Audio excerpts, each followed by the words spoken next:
Bunch of different news stories I want to touch up on tonight, man. We're going to be covering all of these guys, and one of them, unfortunately, brother was convicted back in 1948, and his family just now is able to clear his name and stuff. So, bunch of crazy cases and stuff where people wrongly accused served long times and a long time in prison and stuff like that. So we're gonna touch up on all that tonight. We're gonna get started in just a second. We're gonna let a few more of our people roll up in, and then we're gonna go ahead and get this thing cracking.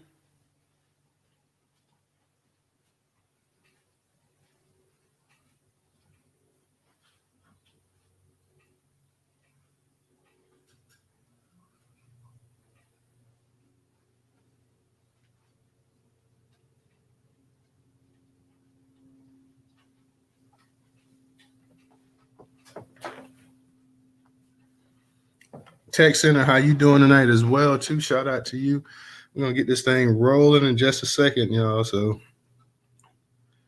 just bear with us. Go ahead if you guys don't mind to tweet out the space as well, too. So that never hurts to have somebody tweet it out as well. So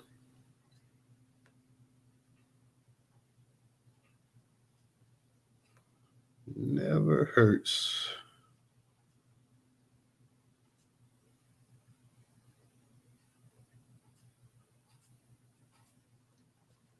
Yeah, definitely. Like I said, quite a few interesting articles we're gonna touch up on tonight. Shows you the actual crap show that is the United States criminal justice system, the way it just chews black men up in particular and spits them out. I think they were saying that 58% of the wrongful conviction rates in this country were black men. I wouldn't doubt if that percent is probably about 78% to be honest about it. So I want to touch up on that and a number of things. And I'm thinking about holding a space tomorrow night as well, too. So we're gonna see what's up, man. That'll be the second of a Friday night space. So thinking about holding one tomorrow night as well, too. I said we're gonna get this thing rolling. Try and let some of our people roll up in here as well, too, and get this thing cracking before I go ahead, because it's a lot of content I'm gonna be sharing tonight, y'all. Quite a bit of content.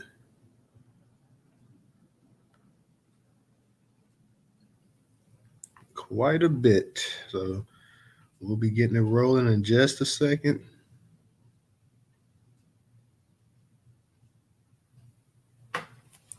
Yeah, we'll get a few more people up in here. We'll go ahead and start sharing it. And I'm hoping to have some good dialogue tonight as well to get some of our people. I want to get some new speakers up here. Original, try one more time, original. See if you can come up here one more time. I may even try to give you the co-host invite and see, because even when I try to give Professor the co-host invite, it still wouldn't go through with him. So I'm hoping I can get you up here tonight somehow, some way. Thaddeus, how you doing tonight? What's going on with you? We're gonna be starting this thing shortly. We got a good amount of content to share. We got some news that we definitely want to drop. We want our people to hear this actual crooked criminal justice system in place and the way it is just chewing up black folks. Let's try it again, original. Let's see if we can get this thing. It's just that quick. You go from speaker back to listener just that quick. So it looks like, unfortunately, original. I don't know what's going on. Original, give me a hand sign. Do you have an iPhone? If you got an iPhone, give me like a hand sign. I wonder if you have an iPhone or an Android. I'm not sure. If you got an Android, give me 100 sign. If you can hear me, that is. I don't know. Original may not be able to hear me, but okay. So you must have an iPhone then. I don't know what's up, man. I don't know what's up. Yeah. You check, make sure you check for some updates and stuff as well, original. Check, and when you go to Twitter, when you come, try to clear the cache out, and even you may have to click on where it says clear data as well, too. You may have to try to clear the entire data. You tried that, I guess? Okay, so you must have tried that already. So, hey, shout out to my girl Trouble. I see her coming up in the actual space as well, too. So shout out to Tech, shout out to Original, shout out to Thaddeus. We're gonna go ahead and get this thing started. Trouble, how you doing tonight? I definitely want to hear from you tonight, Trouble, because I got quite a bit of content that I want to unpack tonight. When I say 6 cases, I mean actually that 6 cases as well too. Unfortunately, one of the brothers, he's dead. So his grandchildren actually had to try to clear his name up. So This stuff goes back one case goes way back to 1948. But the other 5 cases, all the other people, they are alive, unfortunately. And, the American judicial system is at work just squashing people. So let me go ahead real quick. We got a few people coming up in here, so might as well go ahead and start dropping a little bit of the content right now.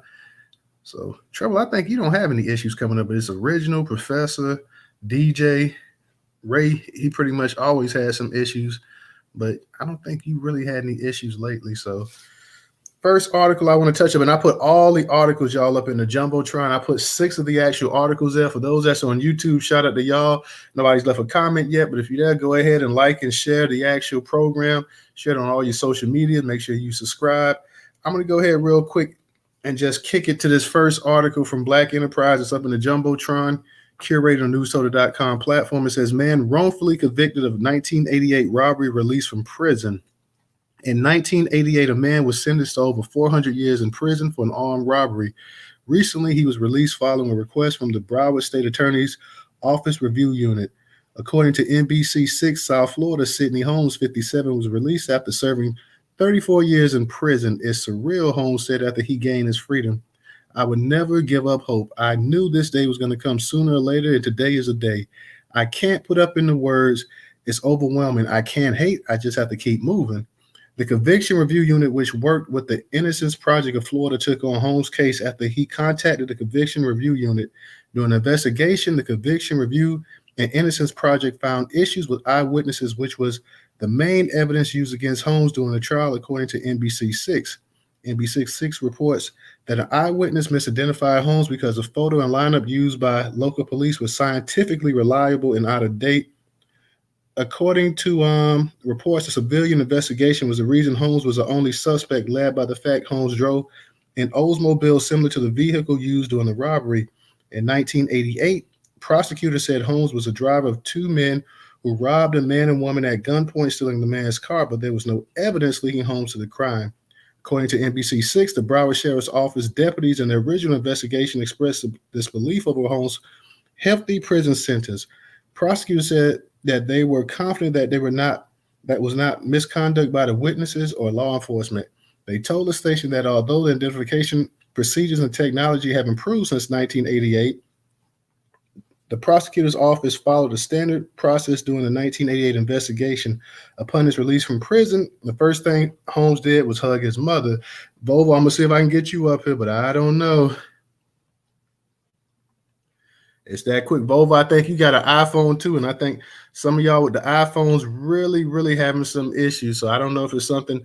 I'm not sure what it is, Volvo, but it's something with the iPhones. You may have to just listen and drop some comments in there. I don't know. Like I told you, the only thing I can say is check the Apple Store and see what updates. I guess you must have checked the Apple Store. I don't know, man. Like I don't know. For the past 4 or 5 days, you've been having some issues, but I just touched up on this story, man, about this brother that they had sentenced for all these years and hit off a robbery. He just got this is tonight we're talking about people that were wrongfully accused and being convicted and finally set free. And this man was sentenced to 400 years in prison for an armed robbery. They come up with some, I don't even know how the hell you sentence somebody to 400 years for a robbery. It's something if you kill 7, 8, 9, 10 people, but you're talking about a damn robbery, sentencing somebody to 400 years is just trying to make a point, really. So yeah, I'm sorry, Volvo. I don't. Let's see, Volvo. Yep. Oh, damn. Looked like he was gonna be up there for a second, and then he was gone that quick. So I don't know, man. It's something with the iPhones, but it ain't just the iPhones. It's the Androids as well, too, y'all. So I don't know what it is. I really, really don't. Hopefully, Trouble can stay up. Because Trouble hadn't had any issues. So how you doing tonight, Trouble? At least not. That's what I'm saying. Trouble, what kind of phone do you have? I got an old ass iPhone. Okay. Hey, what's up, Nat? I see you over there on YouTube, but it doesn't matter whether it's an iPhone or it's an Android. Like people just either way, because DJ got an Android and he can't stay in the space, so it doesn't really matter at this point. No, this is a Twitter thing. I really don't think. I think Elon got us thinking that we got janky phones, and it's not even so much with the phones as it is just the Twitter app itself. And to a certain degree, maybe it even has to do with the host. You know, the host that they want to shadow ban or, you know, put on some type of punishment. Maybe that's just how they're doing their space because there's some spaces that seem to run without a hitch. But most of the spaces I've been in and out today, the hosts were telling everyone in the rooms, like I said the other day, that they weren't able to either add a co-host, a second co-host, or they weren't allowed to bring certain people up on the stage. So this is a Twitter wide thing. Absolutely. Shout out to my girl Aunt Lai up in the building as well too. So yeah, that's the first article I touched up for y'all just coming in. Like I said, his brother Sidney Holmes, he's 57. He served 34 years in jail over this bogus armed robbery. They talk about giving the man, sentencing him up to 400 years in prison, and he just now got out. He's down here in South Florida in Broward County. So thankfully for this guy, he was back in 1988. That's when he actually went in there. So thank goodness this brother was able to get out and he's able to resume some of his life. You start taking that kind of time away from somebody. I think he's been having some problems too. So we'll see if we can get you up here. We'll see. Nope. And knocked you down. Aunt Lai, you may have to use your other account. I think maybe your other account you was able to get in, but I don't know, y'all. Like I say, in trouble speaking the truth, like I just don't know. It's just, it could be a shadow ban. It just could be some technical issues with Twitter's having. But I know since last week, it's really, really got bad. Our people that normally come up in here, they've been squashing our people coming up in here. So for those that can't, if you guys can still support by just listening and dropping some comments in there, and I would definitely try to respond to the comments as well too, y'all. So make sure y'all tweet out the space as well. Let me go ahead and touch up on this next article. Trouble for right now, you may be the only one that can actually speak up in here too. So if you want to say something while I'm reading or whatever, just raise your hand and I'll get to you. This is from Atlanta Black Star. It's curated. It's up in the actual Jumbotron as well, too. It says, brutalized by our flawed legal system. New York State to pay $5.5 million a black man wrongfully convicted of 1981 rape that made the alleged victim a best-selling author. So this is definitely this was double jagged edge right here. This man got convicted and the author actually made some good money off of the actual conviction. Now, she would later come back to apologize and saying that she definitely didn't mean to cause him any harm or anything. And he also accepted the apology. But let me go ahead and read this just so you guys can check this out and hear it. A Syracuse man wrongfully convicted of rape over 40 years ago is set to receive a $5.5 million payout from the state of New York. The man spent almost 2 decades in prison while the woman went on to make millions off a now debunked sexual assault memoir that she published as a best-selling book. After being exonerated in 2021 of the 1981 rape of Alice Sebold, who based her memoir Lucky on the alleged account, Anthony Broadwater, 62, hopes to be awarded a multi-million-dollar settlement for his wrongful conviction. As a result, the man spent 16 and a half years in state prison and 23 years on sexual assault offender registry. The state of New York has stalled a settlement, according to Syracuse.com, but in October 2022, Attorney General Letitia James said her desire was to get the deal done soon. So we're reviewing that case, and I understand the injustice, and hopefully we'll reach a settlement with his attorney soon, James said at the time. David Hammond and Melissa Swartz, Broadwater's attorney, said the support for James helped the proposal move forward. On Tuesday, February 14th, lawyers presented the proposed $5.5 million settlement to a judge to push forward. A local assistant attorney general, Bonnie Levi, agreed to that settlement will be at least 7 figures. However, she has not said this to Broadway under oath and did not demand to be part of the court process. The amount the exoneree will receive is substantially less than the original $50 million he and his team originally asked for. Though Broadwater shared he was thankful for the award, he also bemoaned the last 40 years he lost while incarcerated for a crime he did not commit. This is the first of 2 federal civil rights lawsuits he has filed against Syracuse police and the county district's office. Hammond said we still have a lot of work to do to hold those accountable for his wrongful conviction. Broadwater's arrests and convictions were odd, as several factors were at play in the early 80s. First, Sebold identified a then 20-year-old Broadwater months after her sexual assault. She said she saw Broadwater, whom she said was her attacker, near the Syracuse University campus, and he was promptly arrested and prosecuted. Sebold selected a different person in the police lineup And later in her book, Lucky said she believed Broadwater and the other man she picked tried to trick her. That's why she made the wrong choice. The reality is that Broadwater never met the individual in the lineup, and law enforcement also has no evidence or record that the two have ever worked together or knew each other. The ruling was appealed, and the appellate court upheld the conviction under the defense notion the five black men in the police lineup look alike. So there we go with that look alike crap again. Now they're gonna uphold it, talk about they look alike. The only evidence to connect Broadwater to Sebo's attack was a microscopic hair analysis forensic matter the FBI has since debunked. Still in 1982, a judge found the man guilty without a trial by jury. Current County District Attorney William Fitzpatrick also pushed for his exoneration. He brought new evidence provided by Broadwater's lawyers to State Supreme Court Justice Gordon Cuffey, who cleared him in 2021. Years later, after writing about a role in helping him get convicted after his exoneration, Sebo apologized to Broadwater. The apology was not given in person, but in an open letter on Medium.com.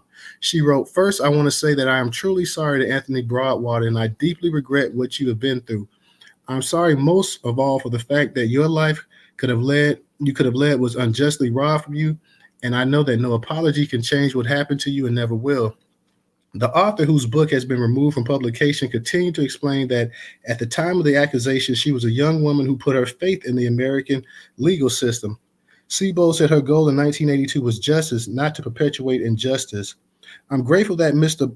Broadwater has finally been vindicated, but the fact remains that 40 years ago, he became another young black man brutalized by our flawed legal system. I will forever be sorry for what was done to him," the woman stated in the article. A film based on the work also lost its financing, according to Variety magazine. The executive producer of the film, Tim McConaughey, left the project after discovering flaws in the conviction and evidence supporting Broadwater's innocence. McConaughey was going to fund the movie through his Red Badge film, but did a complete turnabout when he discovered more information about her story. He also played a role in getting authorities to re-examine Broadwater's conviction. Broadwater accepted Sebo's apology and said he will not file any charges or sue her regarding the wrongful accusation, despite losing almost 40 years of his life. This included not being able to work at certain jobs or even have children because of his status as a sex offender. In 2021, with his conviction overturned, he said, "I wouldn't bring children into this world because of this, and now we're past that age. We can't have children." The status of the second lawsuit has not been made public. I can appreciate that this woman, went ahead and apologized. And I know she wants to blame the criminal justice system as well, too, for not doing the job and pretty much, you know, um, really ruining this man's life. But at the same time, she did make a false accusation. I could imagine that she was under trauma, and she may not have been in a clear mind or state. And like, she has since apologized, but the fact of the matter is that, yeah, the criminal justice system sucks here, and yeah, they didn't do their job, and yeah, they're racist as hell. But yeah, you kind of also did play a major part in getting this dude, jammed up here as well too. So I know the apology, that's a great thing that you issued the apology. You can at least say I'm sorry, whatever. But at the same time, you did play a major role in old boy getting jacked up here as well too. So it's not without it's not lost on us that, like I said, that you played a major part in it as well too, sweetie.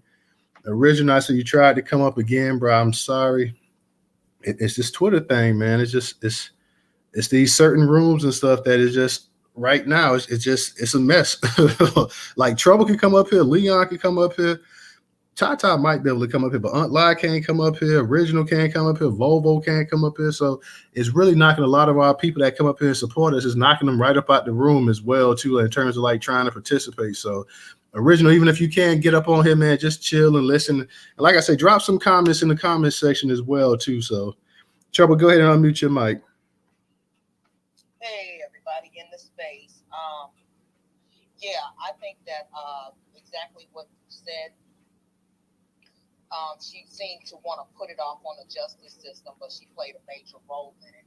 And to a certain degree, a lot of the people who have been the cause of our people going to jail for chunks of their life, who've been proven innocent later on, had a lot to do with it.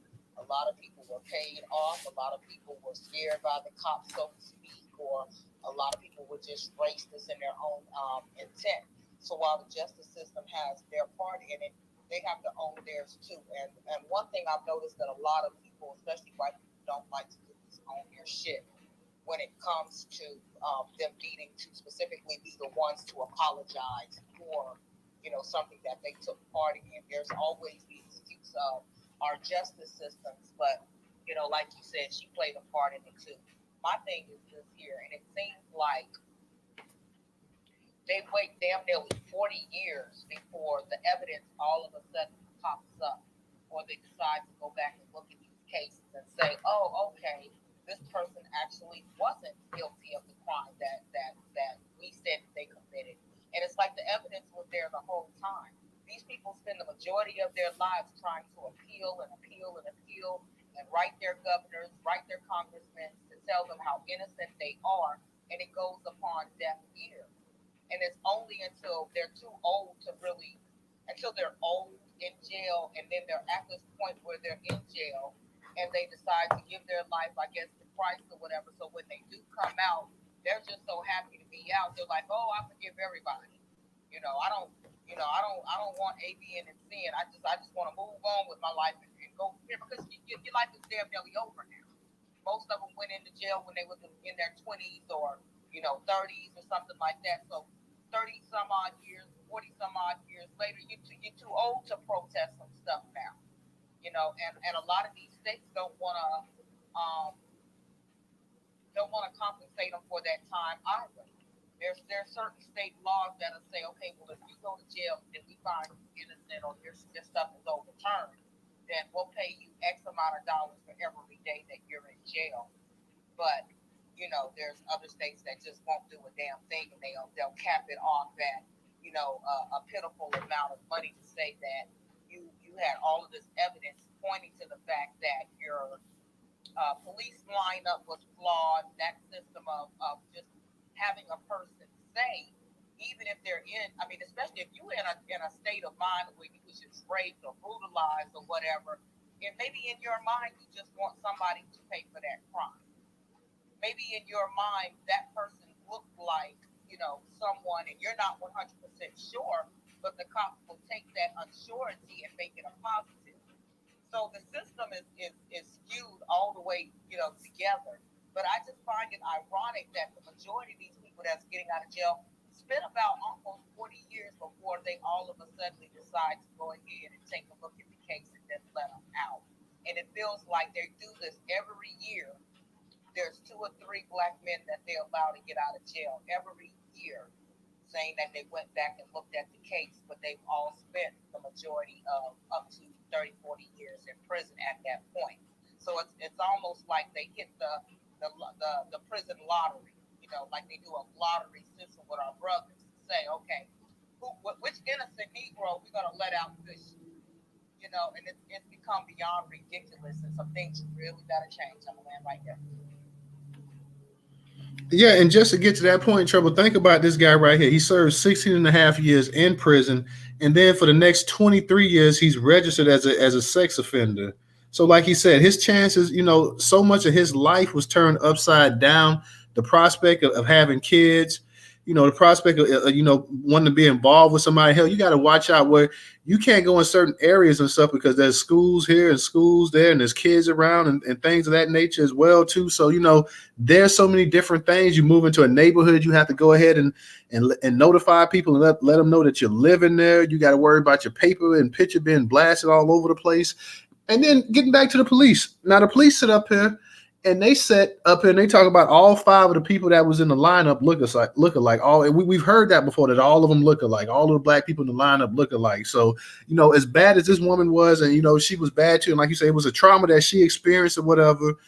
The fact of the matter that the police was there to even to escalate it and make the situation even worse than what it already was as well too didn't help. And that only made matters worse as well too.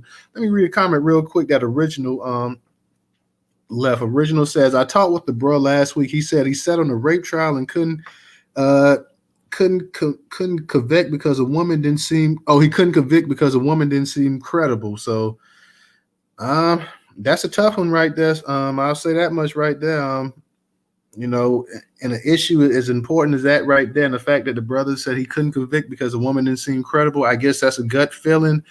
we would have to be up in the actual courthouse ourselves to hear the actual testimony and hear the evidence and everything else to really go ahead and actually offer an opinion on something like that in a situation that's that delicate as well too. So I don't want to comment because I don't know exactly. I myself wasn't up in that courthouse. I didn't hear any evidence, and I don't know what the testimony was like. So of course, originally you're hearing it from secondhand as well too. So you're just going by what he told you. So I can respect you just letting us know how he felt. But man, this man's life was already jacked up. So we see already, in these first two cases, the first brother, like I said, they give him 400. They talking about sentencing him to 400 years. Basically, they're going to give him life in prison for armed robbery, and he served 34 years in there.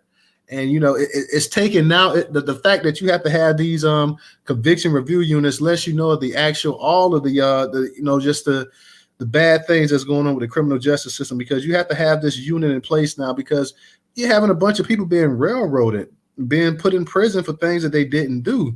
And out of all of them, more than half of them are black men sitting up in there. They said, I heard something where they said it was like 58% of the actual convictions overturned are black men. I wouldn't doubt if it was much higher than that as well too. I think that's kind of low ball offer. Yeah, I can't really prove it, but I wouldn't be surprised if 70% of the people that were sitting up there, that the actual stuff that was overturned was actually black men. That's not to say everybody in prison is innocent, but I'm saying the ones that are innocent, the ones that were railroaded, yeah, the bulk of those are black men. So that's not to say that every black man in prison. I'm not saying every black man in prison is innocent. I'm saying the ones that you do have that's innocent in prison, the ones who didn't commit the crime, or at least the crime that that they were convicted of, yeah, the vast majority of those people are black men.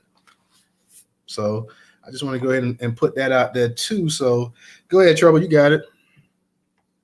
And another thing with that particular case right there, it really needs to be some type of, you would think that, okay, you all have a minimum sentence and a maximum sentence. How do you give somebody 400 years on a robbery?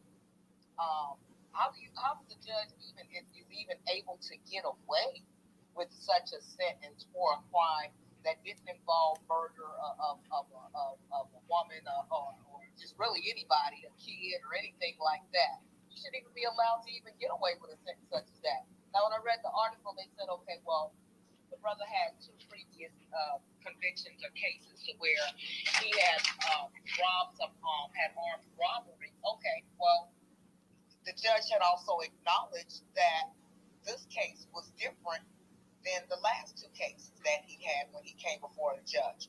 The last two previous cases where he was caught in an armed robbery type situation, he immediately confessed, he complied, he even gave up the people who he did the robbery with.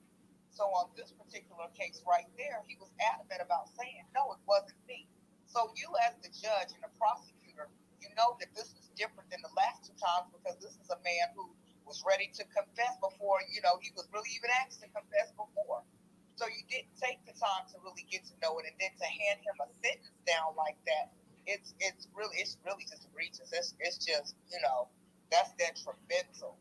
And it really says a whole lot. Well, we know our justice system ain't worth it now, but I mean, when you just look at it from the perspective of, you knew everything was different about this case, but you still chose to not only convict this man, but to convict him for 400 years. That's ridiculous.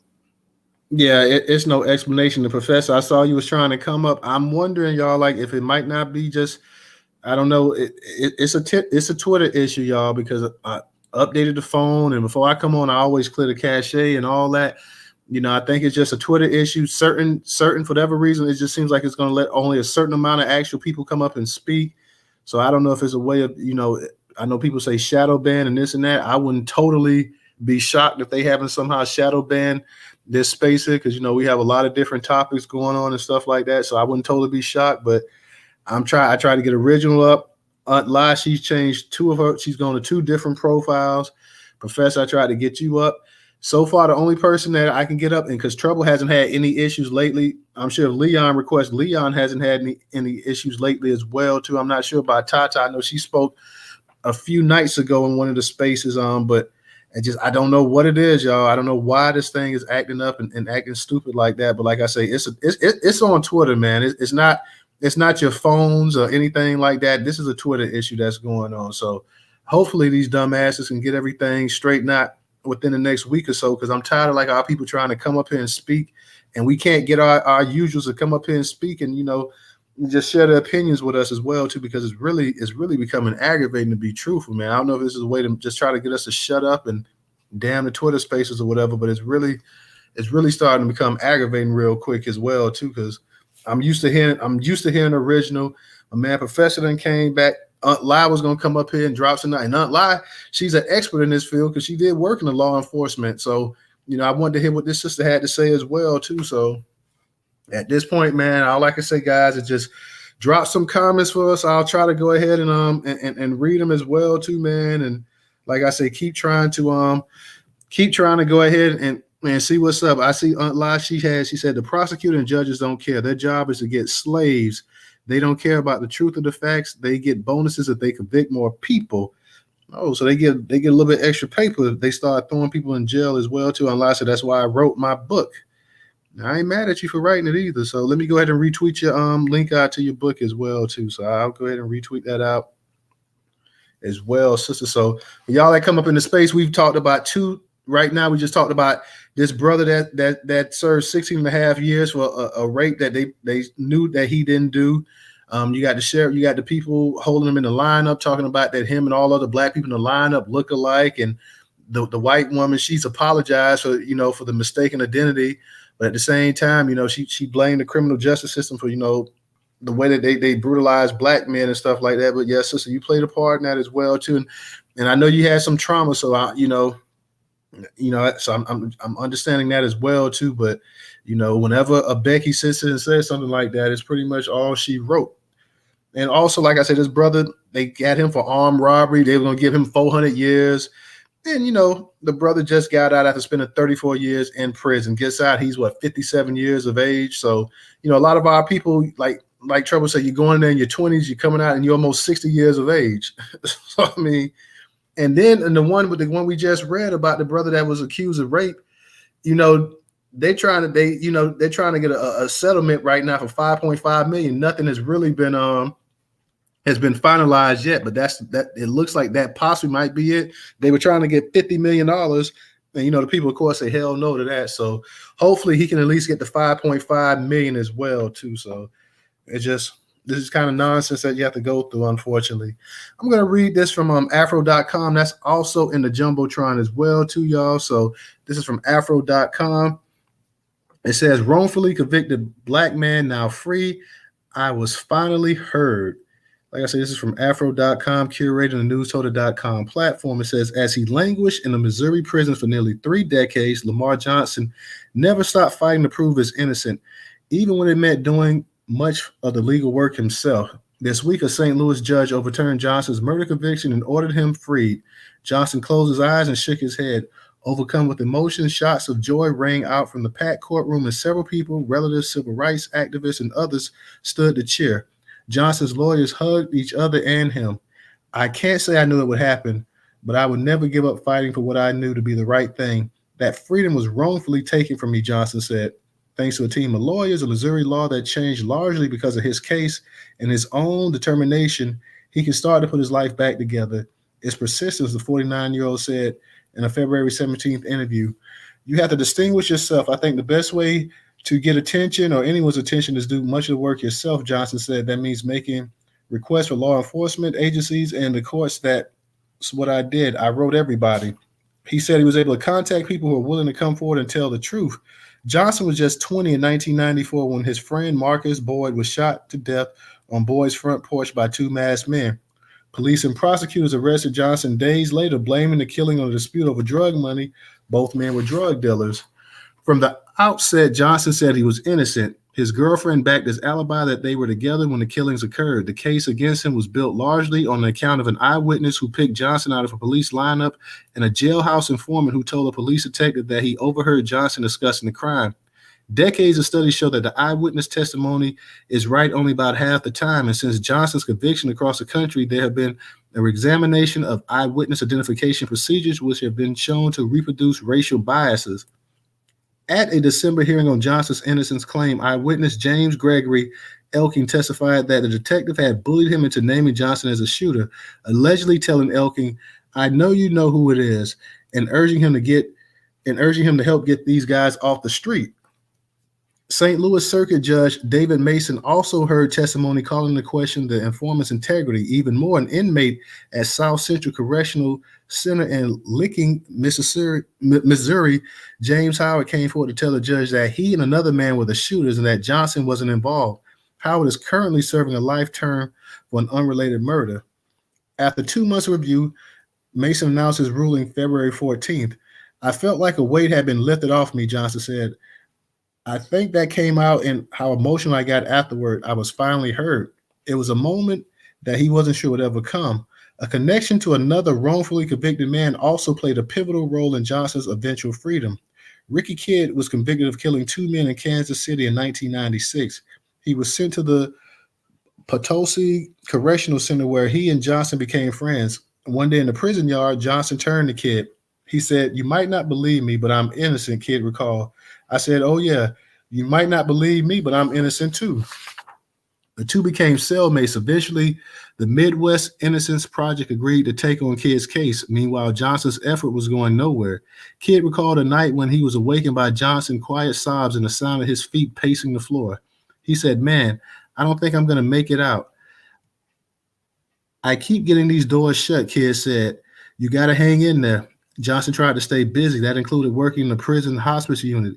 It gave him a new perspective. "Growing up where I grew up, death, shootings, and all those kind of things are kind of normal," he said. "Working in hospice, you develop a greater appreciation for life as you see someone go through the death process." Meanwhile, Kidd talked to an investigator with the Innocence Project and made the case that since Johnson had done so much background work himself, that the process would have to have a head start. The organization took on his case. Lindsay Runnels, a Kansas City attorney who partners with the Innocence Project, said Johnson's work was vital. For example, she said, his Freedom of Information Act request uncovered the extensive criminal background of jailhouse informant, which called into question the man's integrity.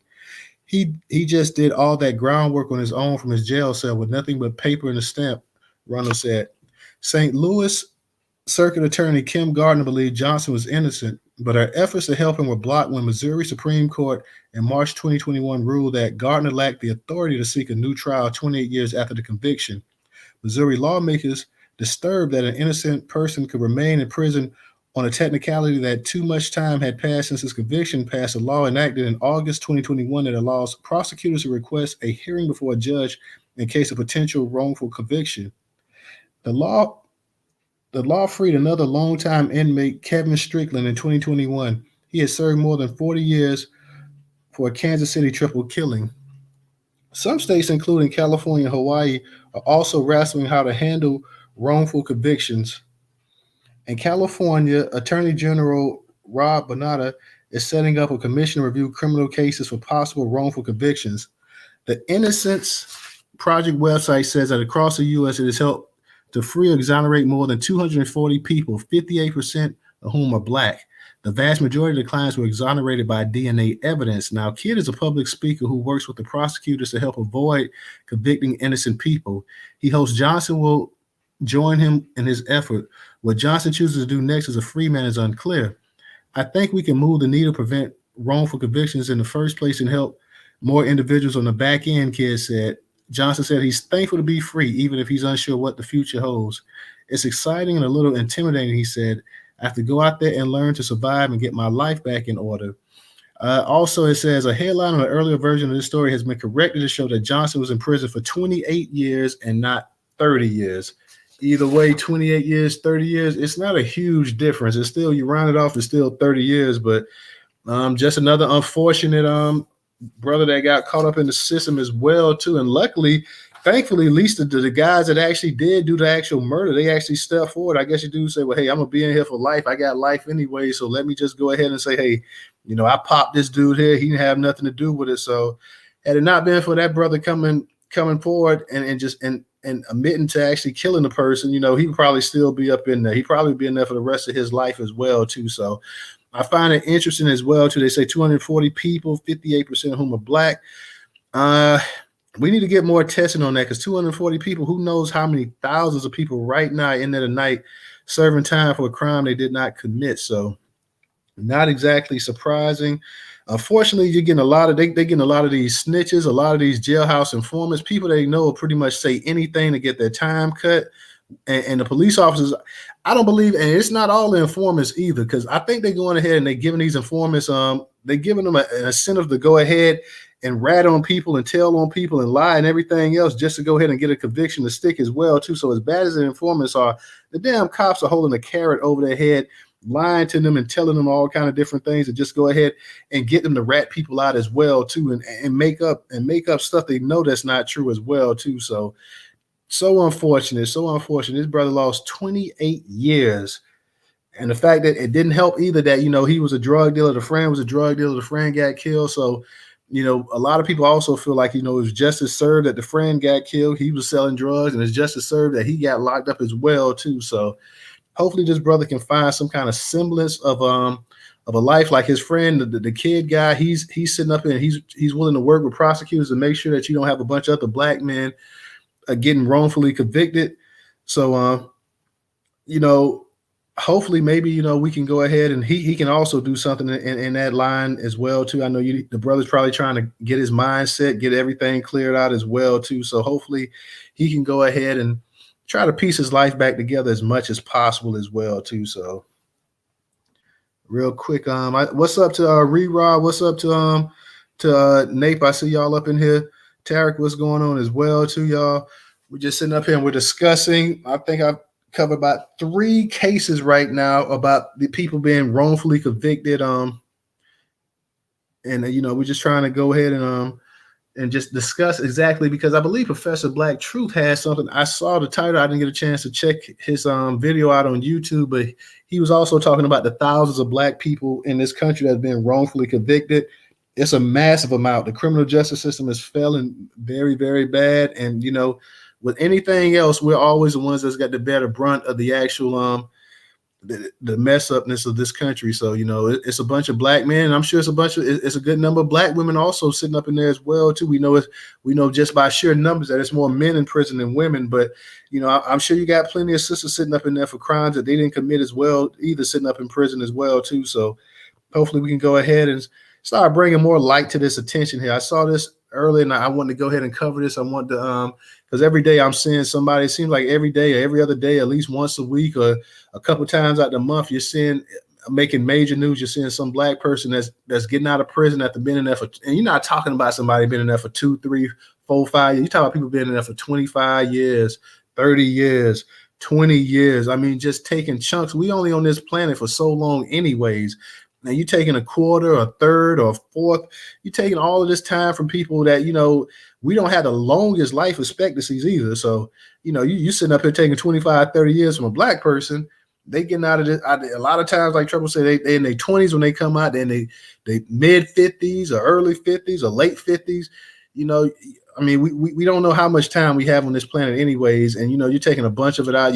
You're messing up chances for people to have families and careers and everything else, all because of this system that is jacked up. So we definitely, like I said, we definitely want to bring light to this. We definitely want to talk about this. Had to put this out. We're still putting it out.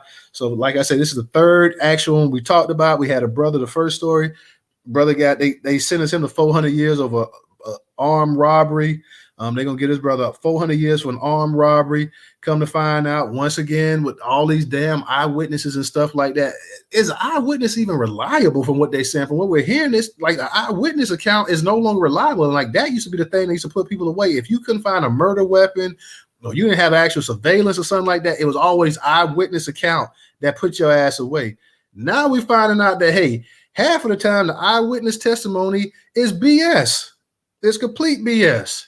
So if you can't depend, if you don't have, and I guess now we got DNA and everything else, Lysis, I'm gonna try to get you up here, but I'm telling you, just unfortunately, I don't know what it is. It's these Twitter spaces, love. It's just, I want you to come up here, but I don't know what it is, man. It's just they keep dropping our folks down. Like people like, damn, I can't even come up in the space no more and talk. So I feel them on that.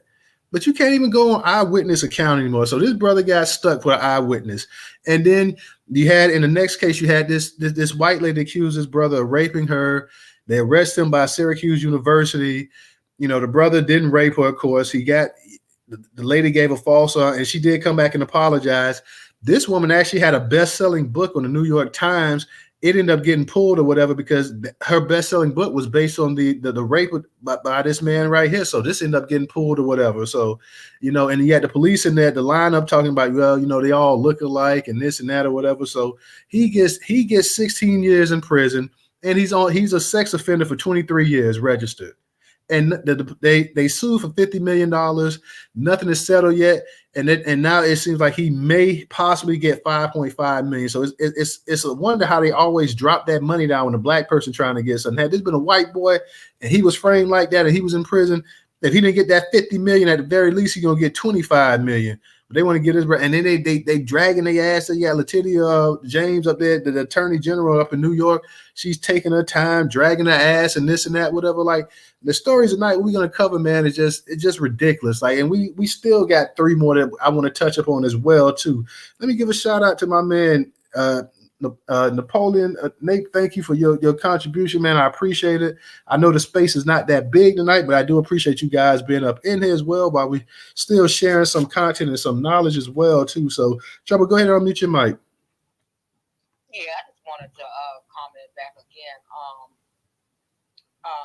The eyewitness thing is that 52 fake out type of thing, because you have cops that can just pay people to come up and say, you know, that, yeah, this was the person. And then depending on what state, city, and area that they're in, that'll be just accepted as word. A lot of times you got people who are sitting on the stand who are, you know, the people who are going up to be convicted. And a lot of times they're not that intelligent sometimes. And then you have those who cannot afford good lawyers. So they have the state defense who's not really defending them, who is making bad deals on their behalf because that's the only, you know, court-appointed attorney that they can afford.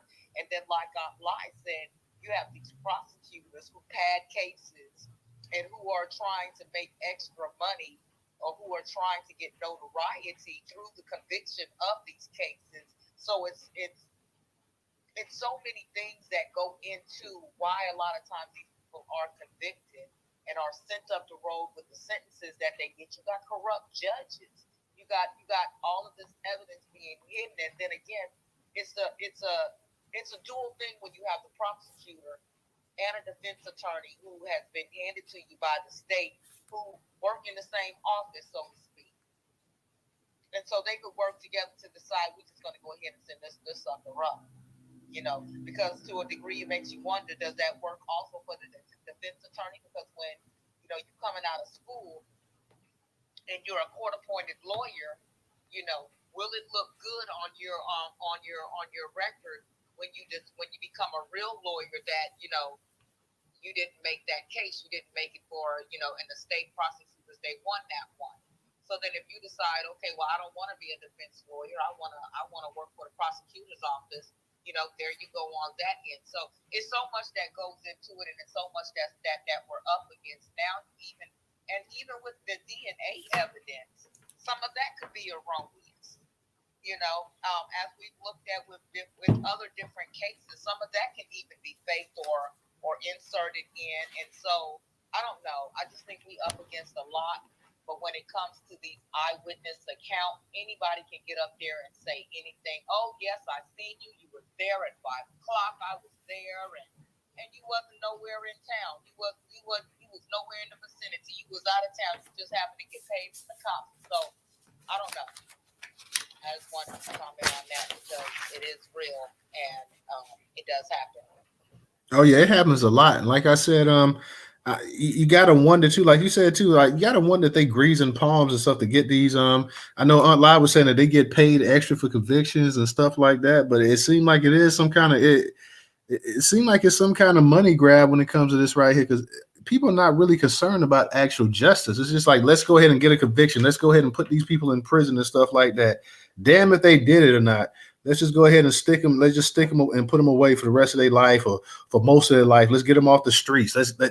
So it's just we already know that you got this private industrial complex that's a major $1 billion racket in this country as well too. So I guess they feel like they always need more black studs up in there as well too to go ahead and do the work for them. So yeah, because you know that in every state where they're at, they have to give them a certain amount of prisoners per year, or they can sue the state for not having their beds filled. And so that was revealed, a few years ago, or maybe it was revealed longer than that. And we're just now finding out how that works. When they have these private prisons, they make deals with the state to keep their beds full. So if the state is not producing enough prisoners to actually fill those beds, those companies can then turn around and sue the state. It's been done several times before. I don't know how and in what world that should even be legal, but America. Oh yeah, definitely. Let me go ahead and get to our next article as well too. Like I said, we hitting with 6 different stories, different cases about the actual criminal justice system, about convictions overturned. Our last one we're going to touch up actually was overturned, but the person's been dead, and it was thanks to his great grandkids that actually went ahead and tried to clearing his name and stuff like that as well too. So I know for that person, it doesn't do a whole lot of good because they're gone. But just I wanted to add that as well too. So once again, this is from Atlanta Black Star. It's curated Newstoter.com platform. All these articles in the Jumbotron as well too. It says it doesn't make sense to me. New York man set free after 23 years in prison following the court's discovery that eyewitness had severe sight problems. So once again, we see the eyewitness. Now the person got severe eye problems, and they're gonna go ahead and put somebody away because of this person here.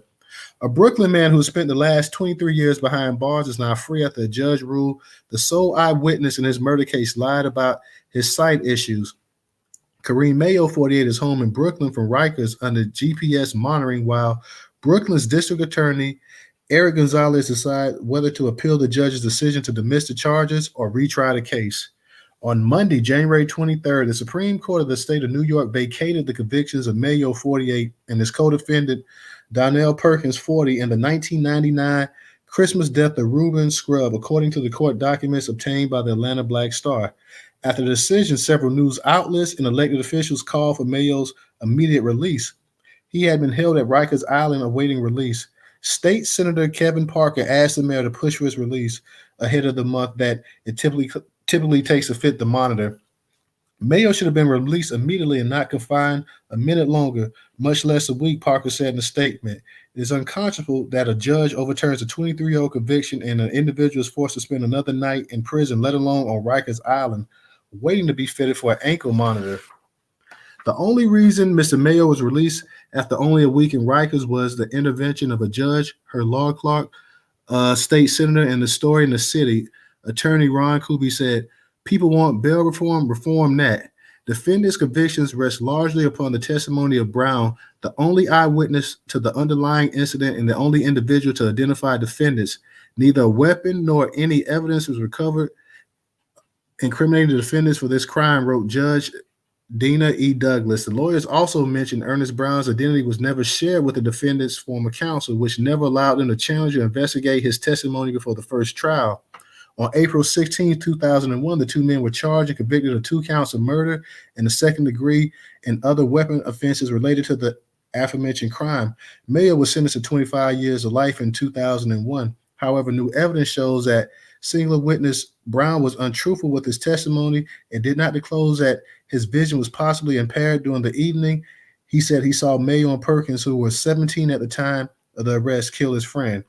The court filings state the defense called into question his credibility, the veracity of Brown's testimony, and therefore raised reasonable probability that the verdict would have been different if the trial jury was aware of the newfound evidence. The two men also dispute that they were present at the scene of the crime on the night of question. Mayo said he was in Virginia visiting a family for the holiday, and Perkins claims he was in his bedroom at the time the incident occurred. During his recent trial, Keila Brown, Brown's ex-wife, testified her former spouse needed eyeglasses for additional purposes beyond reading, adding, "He wore eyeglasses during his daily activities such as watching television, playing video games, and cooking. She said he also needed glasses to drive, but he did not use them outside the home for reasons of vanity. During the hearing, the defense brought in multiple doctors who all agreed that his vision was impaired. One doctor said she believed that there was a high likelihood of Aaron Brown's identifications of defendants due to various factors such as his vision, fatigue, stress levels, and opportunity to observe the perpetrators. While Mayo was just released Monday, his co-defendant Donnell Perkins was released on parole in 2021. This case is another tragic artifact of the broken policing, prosecuting, and judging that so characterized New York City in the 90s, Cubby said. After so many of these cases, I like to believe that the criminal legal justice system will do better.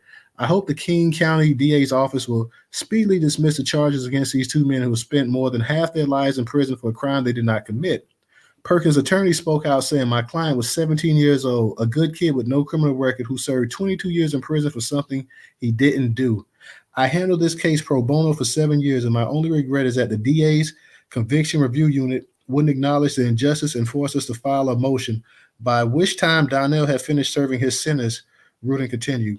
Gonzalez's office, even after hearing the new evidence, continues to oppose a motion, and according to the city, is contemplating exhausting his options to retry the case to see if the new evidence will make a difference with the new jury. He's also considering dropping the case or appealing the decision to overturn the early conviction. We're reviewing the decision and weighing our options, a representative from the Brooklyn DA's office said in a statement. Mayo was still incarcerated up until Parker stepped in. It doesn't make sense to me, Mayo said before his release. They're still playing hardball. I got 23 years in. What more do they want? So you got the DA up here. You got the mayor up here, still up here. Gonzalez apparently still up here playing dumbass games as well, too. Let me read this last part. The court order ankle monitor hold. The court order an ankle monitor was one of the holdups. Getting the monitor is not the responsibility of Brooklyn's DA office and would have been installed by city sheriffs, which is part of New York City's Department of Finance. This is the same department that administers boots on cars with outstanding tickets. Cubby spoke about the notion that his client would have stayed incarcerated for another month. Like most things that are given to people by the city, it's adjacent to a system that is utterly broken, dysfunctional, indifferent, and uncaring, Cubby said. Luckily, the senator stepped in. Mayo's excited about being released, maintaining his innocence along the way despite missing out on landmark moments in life.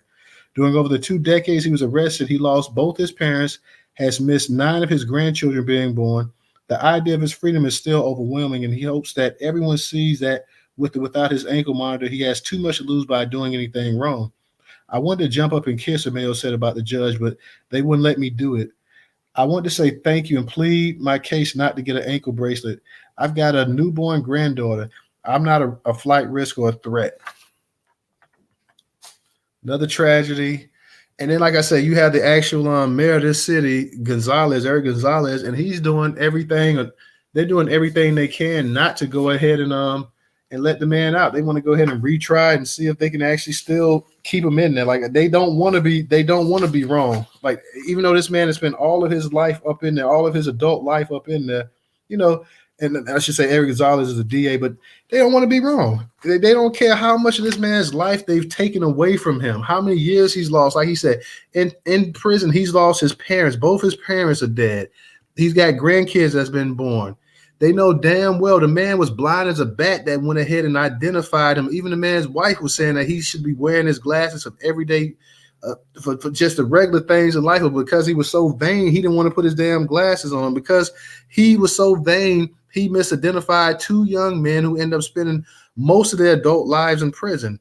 And then you still got the DA, you got the district attorney up here sitting up here trying to find a way to weasel it and trying to save face. Like, hey, let this man go out here. And not only that, but a lot of times when they do release our people, they make them sign these waivers and stuff like that, they want to admit this and want to admit that, even if they give them some little chump change settlement or whatever. So as much as he paid the price, they still won't let him go. Like he said, after 23 years, what else do you want from this man? What else does he have to give to you?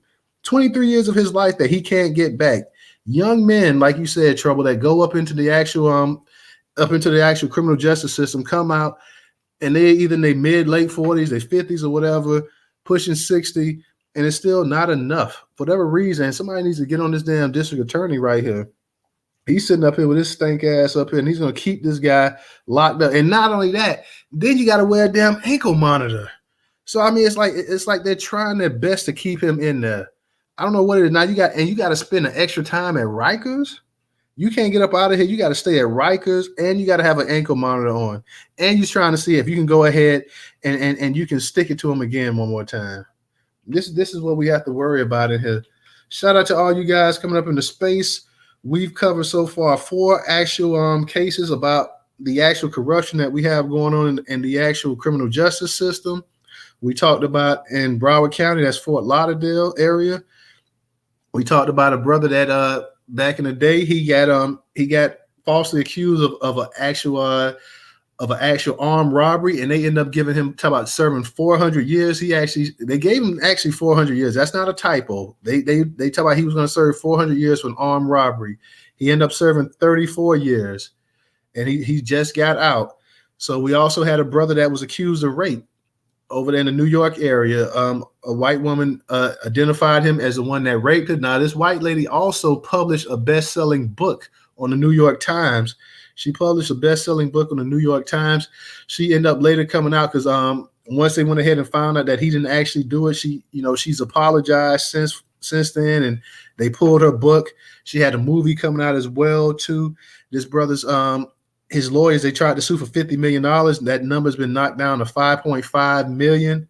Nothing has been settled yet, but yeah, he was in prison for 16 and a half years, and he was registered as a sex offender for 23 years. So yeah, that's the kind of time they've taken away from this man, and they've crippled his life right here. You guys just heard the previous story I just got through reading as well right here too. So yeah, we've been touching up on quite a few things as well here, guys. And like I say, this last brother, he spent 23 years in prison, unfortunately. Behind this guy that actually identified him for a crime that he didn't even do. So very, very unfortunate to say the least. So shout out to everybody that's making their way up into space as well too. Touch up on another article real quick. If anybody wants to say something before I touch up on something, please, by all means, go ahead. Definitely will go ahead. See you up in the space, Black. What's going on with you? What's up, Mel? What's up, Rella? What's up, baby sister? What's up, Jada? What's up, Rory? And we just been, like I said, just felt the need to go ahead and talk about some of these brothers that's getting railroaded by the criminal justice system, and the fact that it's so bad that they have to go ahead and they have to create these little segments and these overviews and the review and everything because you got so many people that's been railroaded and let out.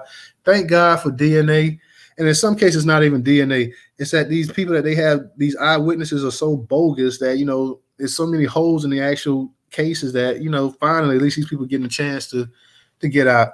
What's going on, baby sister? How you doing tonight? Peace and reparations. Family should have happened 2 fucking seconds ago. I'm doing good, pretty much okay. I'm just tripping off all this. Everybody's up in arms about they stealing from us. They treating us wrong. Well, stand in line because they've been doing Black Americans this way for hundreds of years. So yeah, they stole our money from the bank too. But to get to the point, has any of these court cases ever? Have any of these people who were falsely convicted ever had their appeals denied? When you go up for promotion, when you go up for parole, I forget what it's called, maybe it's called, I don't know. But have they been denied even though they had this information in their cases? I'm just curious if they were denied parole. I'm not sure about that, but I know there's one story I'm going to touch up on. I think it's kind of similar to what you were saying from when I read it earlier, because I read so many stories. But there's one story that I'm going to touch up on.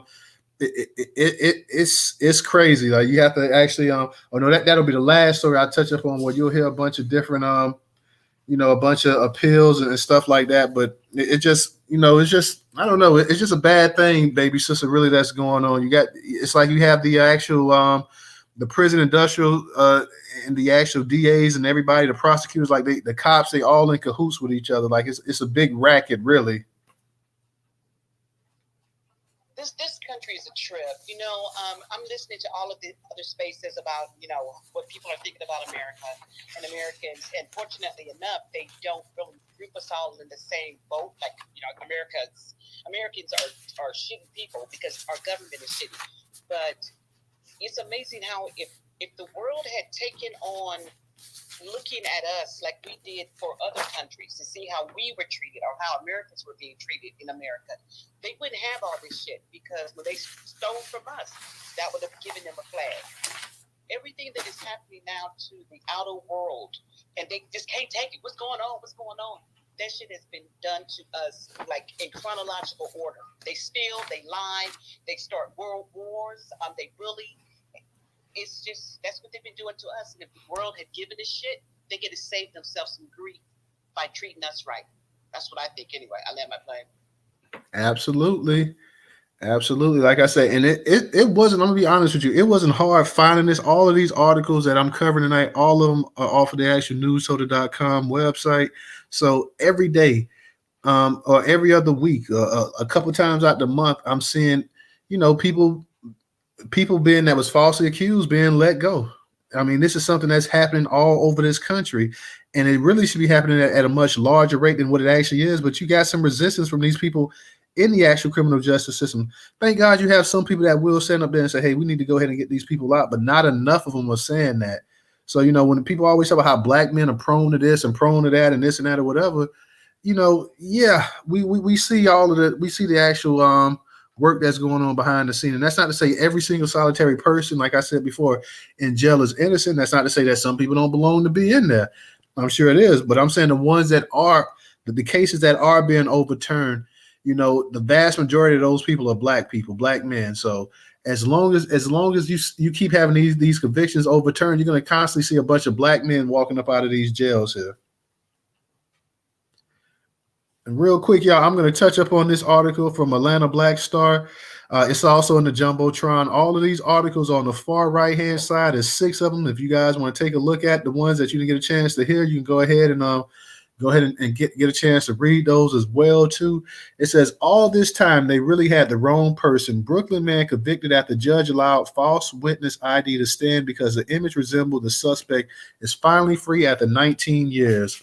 A black man who was wrongfully accused of murder and spent more than half his life in prison is free following a review by the Brooklyn District Attorney's Conviction Review Unit. Like every police department now must have a conviction review unit. That must be the norm now because you got so many damn cases of this going on. Authorities determined someone made a mistake when identifying Sheldon Thomas, then 16, as a killer of another teen back in 2004. On Thursday, March 9th, Brooklyn District Attorney, the same man we just got talking about, Eric Gonzalez, who's sitting up here trying to stop the other fellow from getting out, talk about putting a GPS on him and trying to go ahead and review things and this and that and see what can stick. Brooklyn District Attorney Eric Gonzalez announced that following a hearing where new findings were presented, Thomas, who today is 35, should be released from prison after spending nearly 19 years behind bars for a crime he did not commit, the Daily News reports. Thomas was wrongfully convicted of Christmas Eve murder of a 14-year-old boy named Anderson Bursey, despite maintaining his innocence. A judge convicted him of murder, attempted murder, and other charges, sentencing him to 25 years to life in prison. Thomas' release comes after he served 76% of his minimum sentence. New evidence shows that a witness identified Thomas after seeing an image of another Sheldon Thomas, according to Brooklyn District Attorney Eric Gonzalez. A judge at the time indicated the image showed enough of a resemblance. So once again, you got the judges sticking their stupid nose in here, and the judges going ahead and co-signing this stuff as well, too. Like we say, this stuff goes from the top all the way down. Thomas, Gonzalez said, was arrested based on the witness identification of a different person with the same name, a mistake that was first concealed and then explained away during the proceedings. The borough's top attorney said the prosecution working the trial was compromised from the very start by grave errors and a lack of probable cause to arrest Mr. Thomas. The New York Times reports that while investigators noted that the two men had the same name and had an address in the same precinct, detectives knew early on that the person they had and the person they were possibly looking for were two different people. In fact, the district attorney showed that the detectives had known Thomas from the community and repeatedly harassed him for months. The investigators became acquainted with the teen after he was arrested for pointing a broken gun at the NYPD members. So from that time on, buddy, you had a target on your head. The detectives locked in on Thomas when looking for the suspect in Bercy's death. The conviction review unit report by DA's office showed that the authorities prompted a witness to choose the wrong Sheldon Thomas photo before arresting the Sheldon Thomas they were after. So they prompted somebody to go ahead and pick the wrong one. Brooklyn Supreme Court Judge Matthew J. D. Emick ordered him freed after the evidence was presented. When given a chance to speak, Thomas said at the hearing, "Thank you, Honor, for allowing this to happen. I've waited a long time," ABC 7 reported. All this time, they really had the wrong person, Thomas said. The real people are still out there. Thomas also shared that he's waited a long time for this day to happen, and there's so many times that I was in my cell, I would think of this moment. What would I say? Who would be there? Right now, I'm just speechless. He did not speak a lot at his press after his release, but instead left the courtroom with his grandmother. He only said in the media that he couldn't wait to get home to eat some oxtails. A police report showed 3 alleged gang members were arrested for the East Flatbush murder of Bercy for injuring a second person. Thomas was among the 3 detained. A witness told authorities that the suspects left the scene in a white vehicle, identifying 2 of the men detained as the shooters. The witness never fingered Thomas in the crime, so the witness didn't even finger the man in the crime. Detectives said Thomas became associated with the crime after their office received an anonymous tip. Even when Detective Robert Reedy brought him in and showed him the photo shared with the witness, Thomas flat out said it was not him. The judge on the case still believed the resemblance was close enough. I guess we all look alike, the judge was saying. Was close enough, and the testimony about the detectives about the unknown caller to the district attorney said. A new prosecutor, Charles Linehan, said authorities have come to the inescapable conclusion that the police at the time made an arrest based on a photograph of a suspect that was not Thomas, adding the defendant did not look like the other Sheldon Thomas. So they bared no other resemblance other than they both. The only resemblance they bared that they both was black men. That's the only resemblance they had. The conviction review unit discovered Thomas was denied due process at every stage, making his conviction fundamentally unfair. The unit also found errors undermined the integrity of the entire judicial process, big surprise, and the defendant's resulting conviction. Thomas' case cannot and will not be retried, according to the district attorney's office. The change in these events opened up old wounds for the Bercy's family. Still, the victim's aunt, Adeline Bercy, spoke to the press about what happened to Thomas, calling it unfortunate, saying justice has to be done somehow. She also remembered her nephew stating whoever killed him shot him 1 block away from his home where he died on the steps. As immigrants, she said, the family had come to the city for a better life and that she was shocked to learn that he died. It's something that I will never forget, she said. Gonzalez and his team are calling for the dismissal of the original indictment that moved to steal so much of Thomas' life, stopping him from going to college, learning a trade, or having a family like other men his age. Gonzalez apologized to Thomas on behalf of the system that failed him when he met him in court. This is the first time in 25 years I've seen an erroneous photo identification used as a basis for an arrest that actually went to trial, he said. We must strive to ensure fairness and integrity in every case and have the courage to correct mistakes of the past. That is what we're doing in this case. Where an extensive reinvestigation by the conviction review unit revealed that it is compromised from the very start by grave errors and lack of probable cause to arrest Mr. Thomas. Since this mission was launched, the CRU has 34 convictions vacated, including Thomas. So, and like they say, this actual investigation was doomed from the very start. They knew it wasn't this guy, even though the other dude had the same name as that. Even the eyewitness didn't point him out. So the simple fact, it seems like because he had some run-ins with the actual cops in the neighborhood about that incident with the gun pointed or whatever, that they had a real serious axe to grind and they took it out on him. And unfortunately, he suffered dire consequences for this right here. They knew it wasn't him. They knew he had nothing to do with it, and still went ahead. And when you have a judge sitting up here, and like I say, we can talk about how crooked the cops are and this and that. We got to start looking at these judges and these DAs, these prosecutors, and everything else, because let's be for real, the cops are just the damn foot soldiers.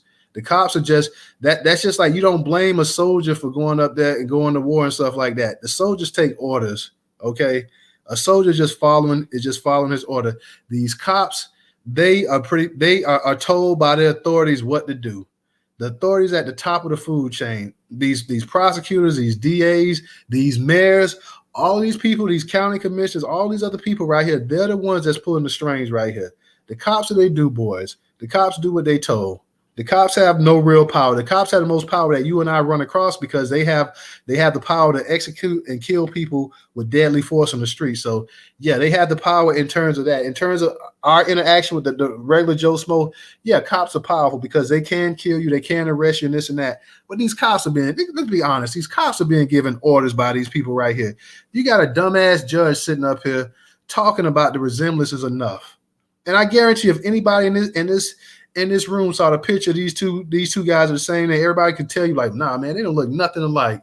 But in that judge's eyes, they looked alike. You know why they looked alike in that judge's eyes? Because all black people look alike. He can't distinguish, he can't tell. And because all of them look alike, he went ahead and he used his power, and this kid ended up suffering and was locked up for all of this right here. Nonsense. Something that should never happen from day one. Playing with people's life. And that's all it gets down to. 5 cases, we've proved that they went ahead and they've been playing with people's lives like this. This man was in prison for almost 20 years. Almost 20, basically a teenager. A teenager when they went ahead and they locked him up. Now he can't get that back. What do you think he saw in prison, 16, 17 years of age? Psychologically, how do you think he's messed up? And the first thing when they get you out, they want to make sure they give you some kind of BS lowball offer. He should be getting generational wealth right now.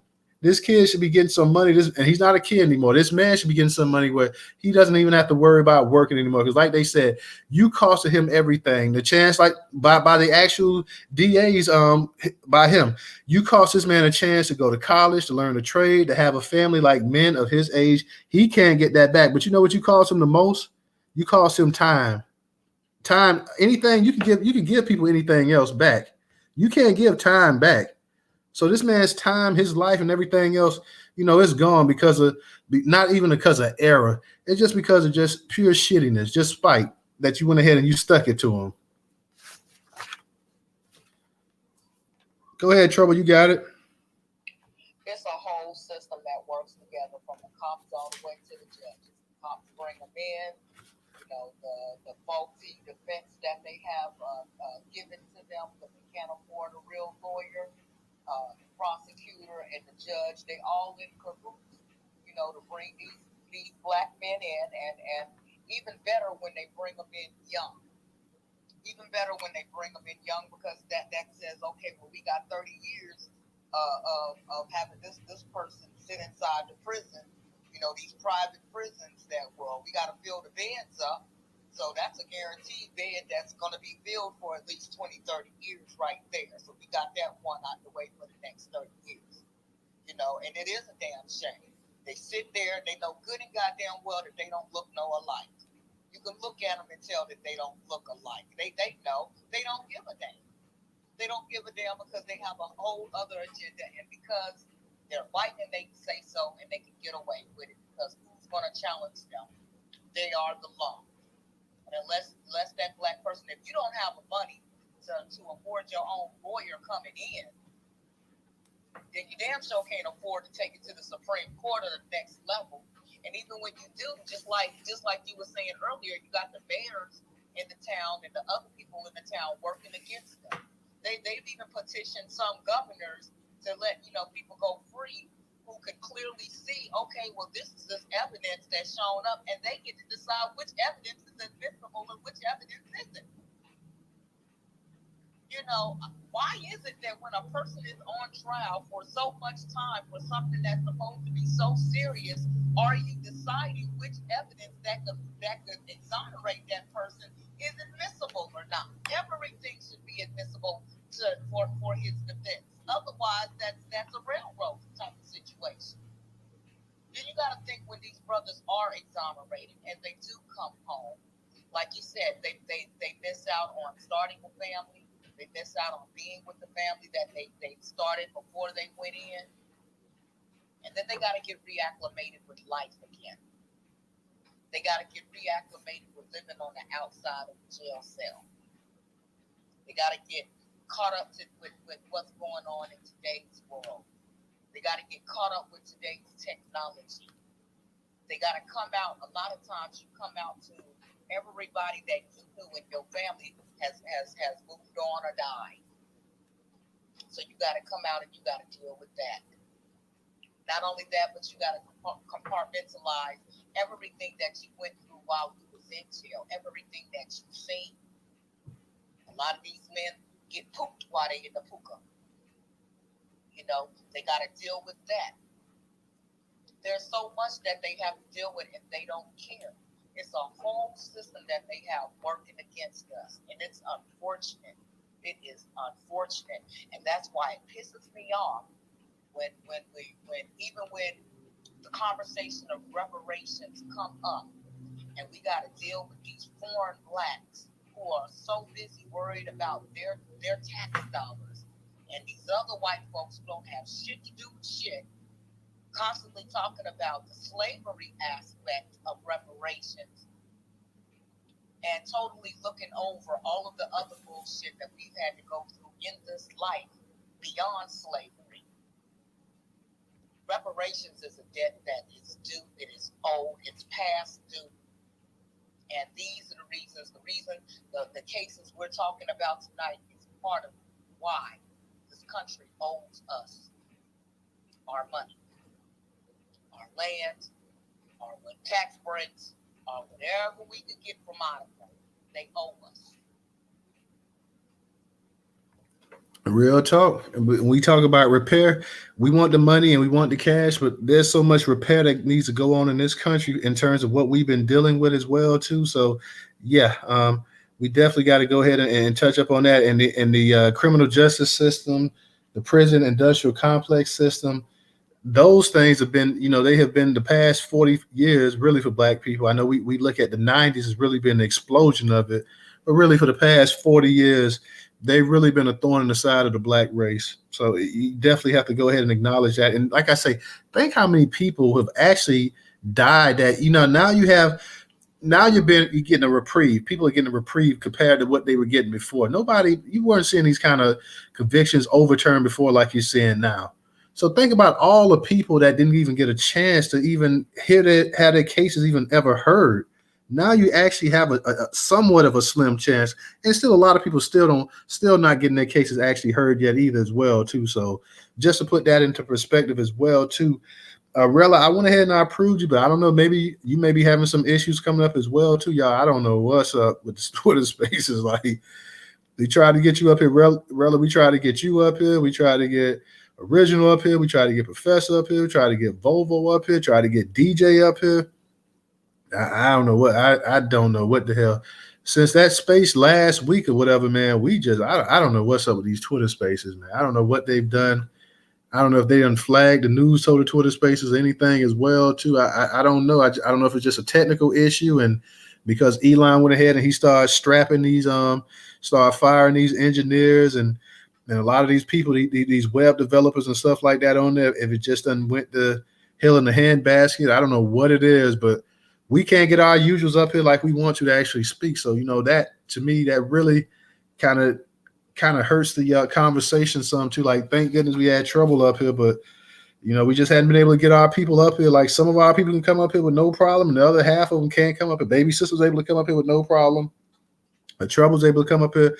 I believe Black majority. It took me a minute though, Newstoter. It took me a minute before I came up the first time. It took me a couple of tries. At least you were able to come because we got like DJ and Volvo and Professor tried about probably 5, 6 Original. They've tried about 5, 6 times to come up here and couldn't get up here at all. So Rella's tried. This is the second time she's tried. She wasn't able to get up here. So it's something going on, y'all. It's something on the tech side going on. I don't know what it is, but it's something going on. Hopefully we can get this thing straight because these Twitter Spaces suck. Professor trying again. Professor, let's see if we can get you up here. I know you've been trying, man. I've been trying to get you up here, but it for whatever reason, it just won't work. Now, Leon, he can get up here when he wants to get up here, but like I said, I don't know what it is. Like I said, I do believe Black Majority State the other night, he was able to get up, but just certain accounts have not been able to get up here. So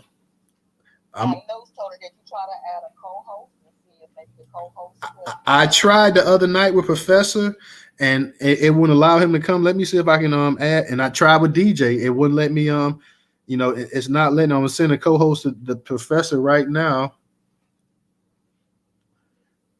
But it just, like I say, people, they accept it, but then it's still just doing something. It's something technical going on here. It's something I don't know what it is, but like I said, since the last week, originally ended up getting kicked out of that Friday space we had that went like 5 hours or whatever, and then he's been having issues since then coming up in the space as well too. So I saw baby sister, she had her hand up, so I don't know. I sent it to professor, but maybe professor didn't see the co-host. Let me try to send it to you. And like I said, I really don't think it really matters at this point. It's just so jacked up. Like Morella's trying to come up again, and it drops her as soon as she comes up here. Morella, I'm gonna send you a co-host invite and see if you can. If I don't know if it's gonna work, but I'll send it to you and see. But if the thing is, if you can't get the speaker thing, then the co-host thing ain't working either. So I don't know what's going on with Twitter. Let me touch up on this last article, y'all, real quick. And this article here, this is from Atlanta Black Star as well, too. And this article actually is about a man. He's actually passed away. DJ trying to come up here. I'll go ahead and try to get you up here, but I know it ain't gonna work. So, DJ, you ain't been up here all week, man. They really did a number on you. And it's titled, "I Wish It Would Have Happened Sooner. Black man wrongly convicted of murdering white man gets record wiped 73 years later." So of course we know he's dead. His grandkids and stuff really push this issue right here though. A black Georgia man sentenced to death 3 times for murder he did not commit is finally getting his record wiped clean.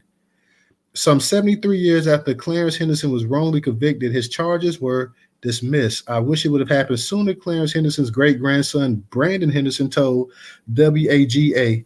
Clarence Henderson's life took a turn for the worse on October 31st, 1948 in Carroll County, Georgia, roughly 45 miles west of Atlanta. According to court records, a white couple called Buddy Stevens and Nan Turner were on a date that evening. While out, a masked man abducted them both and attempted to rape Turner. Stevens fought the masked man off so Turner could escape, but Stevens was shot amid the fray. Turner reportedly told the police the masked man sounded like he was black without any detailed description. Police started searching for black men they believed to be Stevens' killers. A year and a half later, a police search found its way to Clarence Henderson in Atlanta. Clarence was already known to police, according to the Atlanta Journal-Constitution reporter Chris Joyner, who has written a book on the case. Police tried to pin the shooting on Clarence Henderson by claiming a .38 revolver found in the pawn shop belonged to him. Although the bullet was used from a 9mm automatic gun, police claim Henderson filed down the bullet so it fit the .38 revolver found in the pawn shop.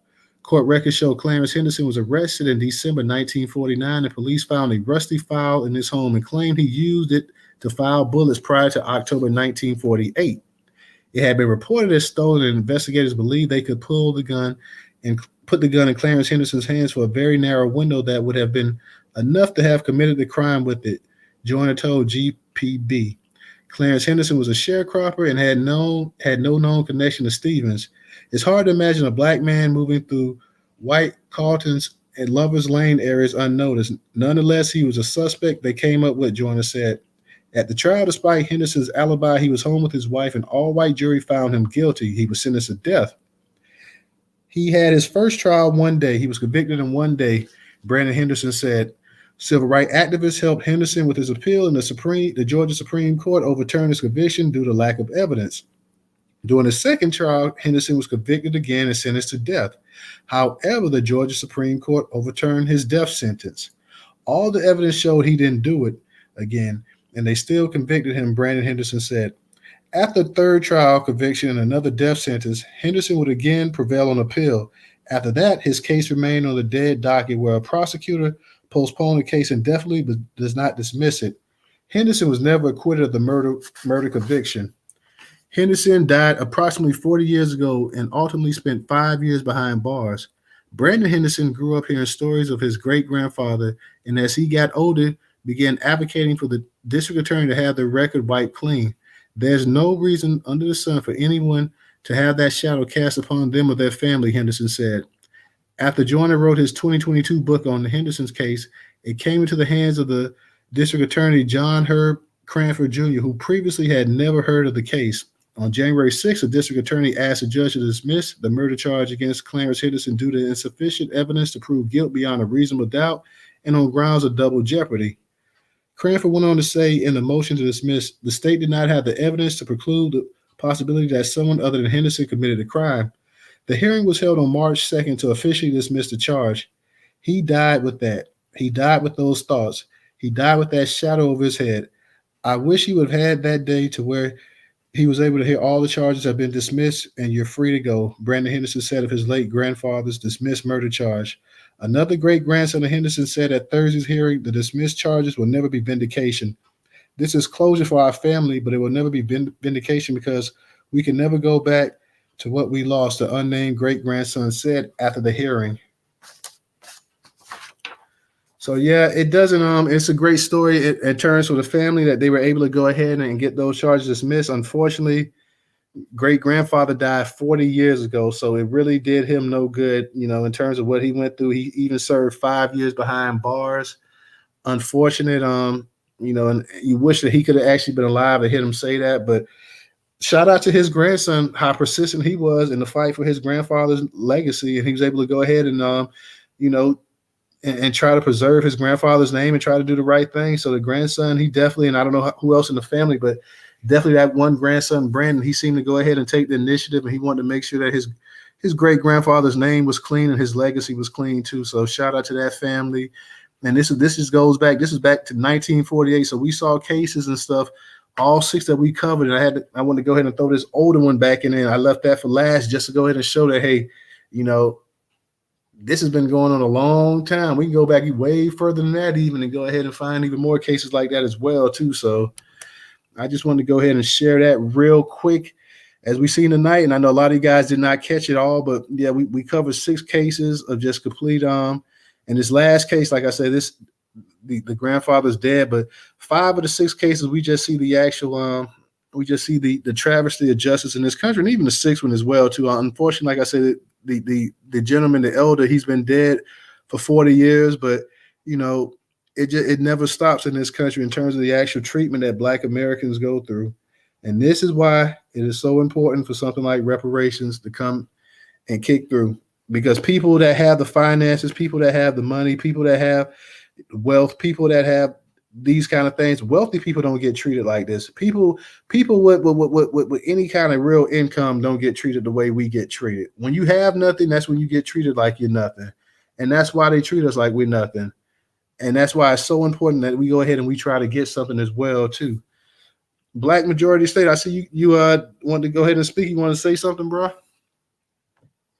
Hey, good evening, everybody. Man, I'm sorry that people aren't able to get up here. I was in another space, and it was crowded, but they kicked me out of the space. I don't know if they tried to bring me up. I got kicked, came back in it, and then I kind of languished in requesting, never got up. But I see that Miss Tanisha is in here, and so the topic kind of goes to her story. That's kind of the only reason I came up, just to invite her up if she wanted to update everybody, But yeah, man, I don't know what it is with Twitter tech issues, but hopefully it'll resolve itself soon enough.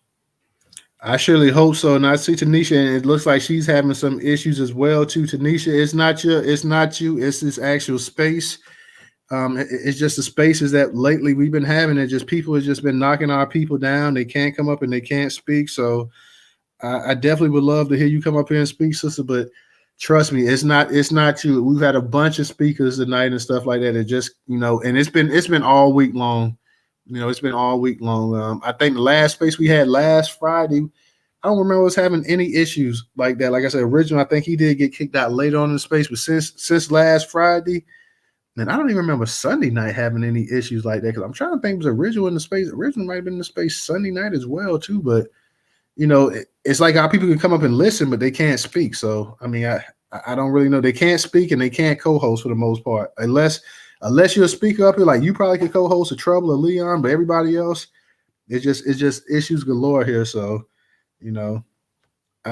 unfortunately, that's what it is. But You know, I'm not going to keep everybody long. I wanted to go ahead and cover these topics tonight. I feel like we did a good job. For you guys that want to check out the recording, it's recorded. So, you know, I just wanted to go ahead and put this on there.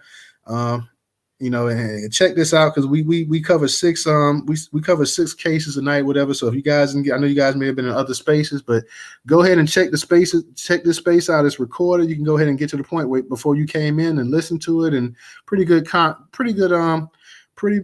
information, I would say. So definitely go ahead and check that out, guys, and we will see you. May hold a space tomorrow night. I'm not sure. Maybe hold one a Friday night special space as well too. So we'll see you guys then. Everybody have a good night. Y'all take care, and we'll see you then.